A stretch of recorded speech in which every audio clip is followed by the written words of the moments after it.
en animation avec lui, il y a des jours, il va bien s'intégrer au groupe, hein. Et puis d'autres jours où ça va être un peu plus difficile, où il va falloir que l'on mette autre chose en place. Sorti à la ferme pédagogique ou non, Elias n'a pas envie aujourd'hui. Cet enfant atteint de troubles autistiques demande plus de présence pour Frédéric et son équipe. Elias, donc sorti de son cadre habituel, hein, familial, du cadre qu'il connaît, il a été un petit peu, il y avait beaucoup d'informations pour lui, hein, donc les animaux, le contexte, la ferme, le voyage aussi, et puis nous qui étions autour, donc il avait besoin d'être sécurisé. C'est la raison pour laquelle, il y a un moment, il est venu dans mes bras, il a fallu que je le contienne. Donc aucun jour ne se ressemble. Et justement, l'objectif de ces sorties, c'est de l'habituer aux différents contextes, hein, que l'on peut retrouver dans la vie, quoi, hein. Et puis l'aider à grandir surtout. Cette visite d'une quarantaine d'enfants entre 3 et 11 ans venant d'un quartier prioritaire de la ville de Longwy est l'occasion de sortir du quotidien, y compris pour ceux qui n'ont pas les moyens de partir en vacances. Alors nous, dans le cadre du centre social, puisqu'on est un accueil de loisirs, hein, nous faisons tout ce qui est sorti donc culturel et sportif, ce qu'ils ne connaissent pas, ce qu'ils ne voient pas au centre des quartiers, quoi. Elias suit chaque mercredi et durant les vacances scolaires les activités du centre social de l'OHS. Son père est conscient de cette opportunité. Le centre social, c'est un appui pour l'enfant et c'est une aide aussi pour les parents. Ça permet de le soutenir et de le pousser de l'avant, qu'il puisse par la suite faire des progrès et essayer d'avoir une vie normale, comme tout enfant.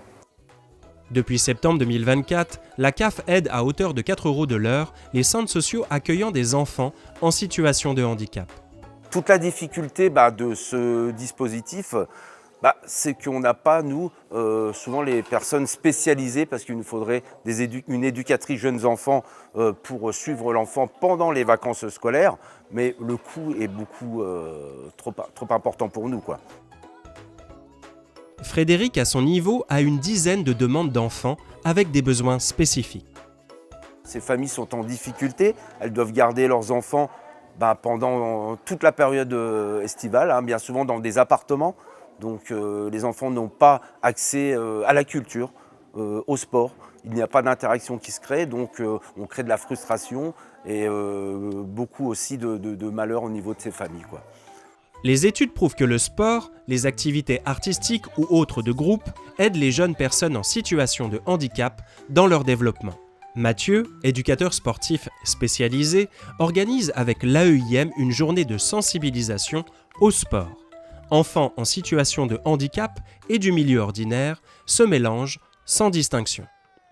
Nos enfants, ils peuvent courir comme les autres, ils ont la possibilité de lancer leur balle comme les autres, ils ont la possibilité de tenir une raquette comme les autres, d'être des enfants comme les autres, tout simplement. Le métier d'éducateur sportif spécialisé, je dirais, c'est d'être en accompagnement au quotidien avec les enfants, que ce soit sur les temps d'accueil, sur les temps de repas, sur des accompagnements au niveau des écoles. Finalement, nous, en fait, on a juste cette casquette en plus, c'est qu'on leur apporte l'activité physique et sportive en plus. Donc on va les emmener sur de l'activité aquatique, sur du tennis, sur des parcours de motricité. On s'adapte en fait au niveau de chacun et on leur propose le fait de bouger tout simplement. Concentration, mémoire, créativité, santé physique et mentale sont en jeu. Alors c'est essentiel, plus même que important, ce qui se passe autour de l'école. D'une part, on pourrait avoir une entrée purement quantitative parce que ça représente beaucoup de temps. On pourrait aussi avoir une entrée plus de l'ordre de l'affect, je pense notamment au temps de restauration. Et c'est aussi, et ça c'est une volonté très forte de nos élus et de notre équipe municipale, un temps d'apprentissage.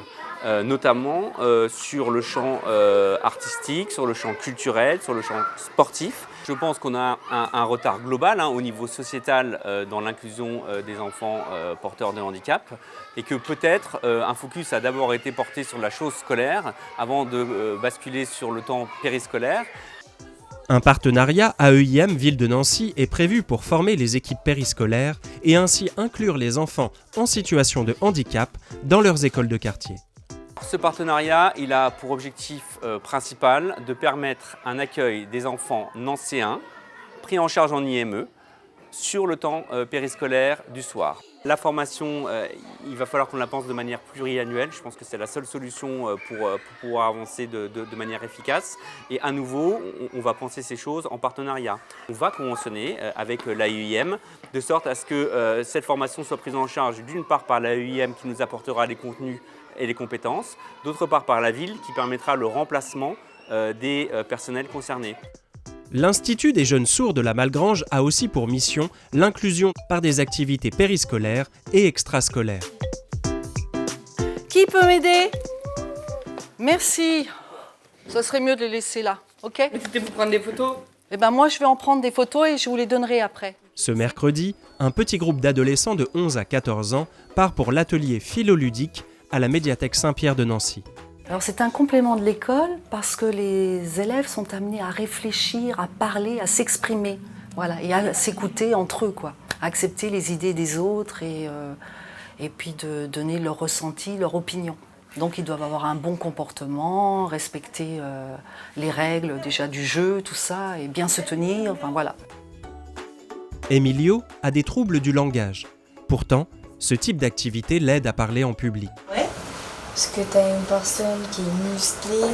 Ici, on peut le lire, on peut quand même apprendre quand à l'école, mais on fait des jeux. Il y a des jeux où on ne reste pas assis, on peut bouger un peu.